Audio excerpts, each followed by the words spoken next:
اسی کے لیے حضرات صحابہ کرام نے اور حضور پاک صلی اللہ علیہ وسلم نے اپنی عمریں صرف کی. اس لیے فرمایا, کسی نے پوچھا حضرت استقامت کیسے ملے گی؟ فرمایا تاجروں سے پوچھو ان کو استقامت کیسے ملی ہے, دفتر والوں سے پوچھو کہ نوکری پہ کیسے جم گئے, زمینداروں سے پوچھو کہ زمینوں پر کیسے جم گئے. دادا بھی تاجر, ابا بھی تاجر, پوتا بھی تاجر. فرمایا جہاں یقین ہوتا ہے وہاں جمتا ہے. عملوں کا یقین ہوگا تو عملوں پر جمے گا, اور شکلوں کا یقین ہوگا تو شکلوں پر جمے گا. صحیح یقین والا آدمی عملوں میں نظر آتا ہے, اور غلط یقین والا آدمی شکلوں میں نظر آتا ہے. کہتے تو ہم یہ ہیں, اللہ سے ہوتا اللہ کے غیر سے نہیں. جہاں سے نہیں ہوتا وہاں تو 10 گھنٹے بیٹھتے ہیں دکان پہ, اور جہاں سے ہوتا ہے وہاں کو 2.5 گھنٹے بھی نہیں دیتا. ہم کہتے کچھ ہیں اور کرتے کچھ ہیں. اس لیے فرمایا جب تک اندر کا باطل نہ ٹوٹے تو باہر کا باطل کیسے ٹوٹے. جب حق والوں پہ غالب نہیں ہے تو باطل والوں پر غالب کیسے آئے. جب محنت اور قربانی ہوگی دین تو بعد میں چمکے گا, اور محنت کرنے والے پہلے چمک جائیں گے. جب محنت اور قربانی نہیں ہوگی تو دین بعد میں مٹے گا, اور محنت نہ کرنے والے پہلے مٹ جائیں گے. دین کا چمکنا مسلمانوں کا چمکنا ہے, اور دین کا مٹنا مسلمانوں کا مٹنا ہے.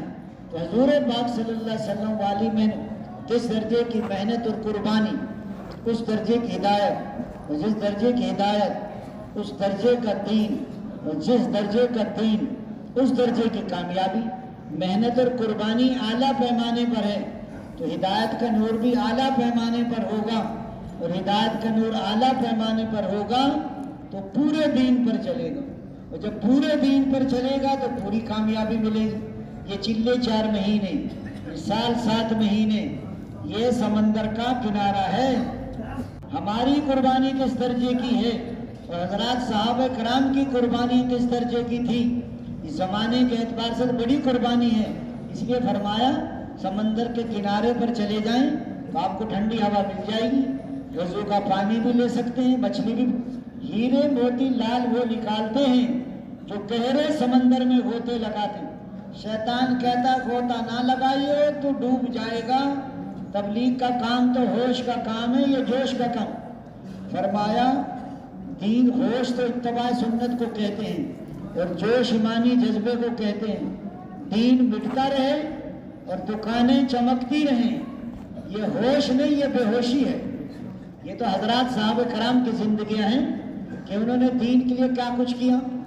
حضرات صحابہ کرام کی قربانی کس درجے کی. ہم نے ہمارے سامنے منزل تو ہو, ایک آدمی کے سامنے منزل ہی نہیں ہے تو منزل تک پہنچے گا کیسے.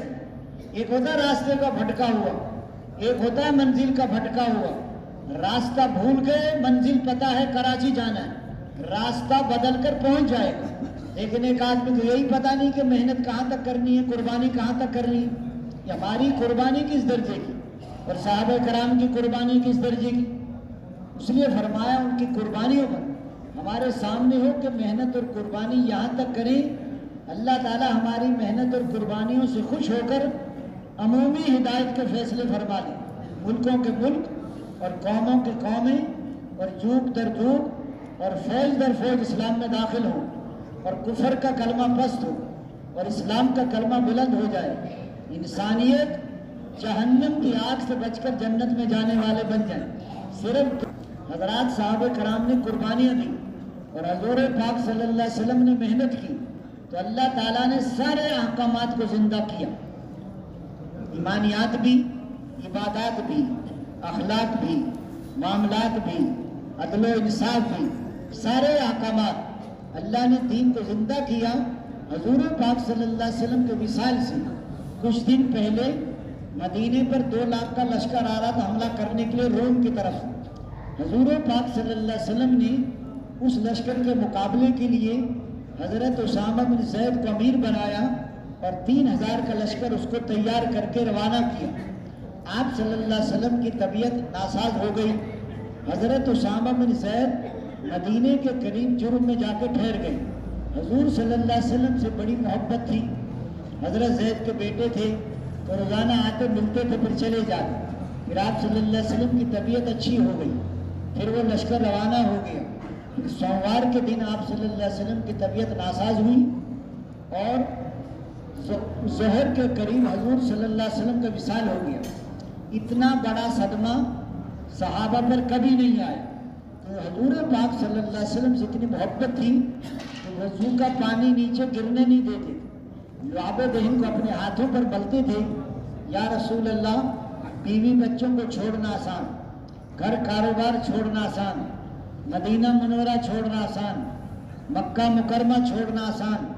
یا رسول اللہ، جب آپ سے جدا ہوتے ہیں تو پتہ ایسا لگتا ہے جیسے بدن سے روح جدا ہو جائے. اتنی محبت تھی. ہر گھر میں رونے کی آواز. حضرت عمر کو ہوش نہیں تو یہ کہے گا کہ حضور کا وصال ہو گیا، میں اس کی گردن کاٹ دوں گا. حضرت عثمان میں ہمت نہیں، حضرت علی بول نہیں سکتے. ایسے موقع پر حضرت ابو بکر صدیق رضی اللہ عنہ امت کو سنبھالا ہے.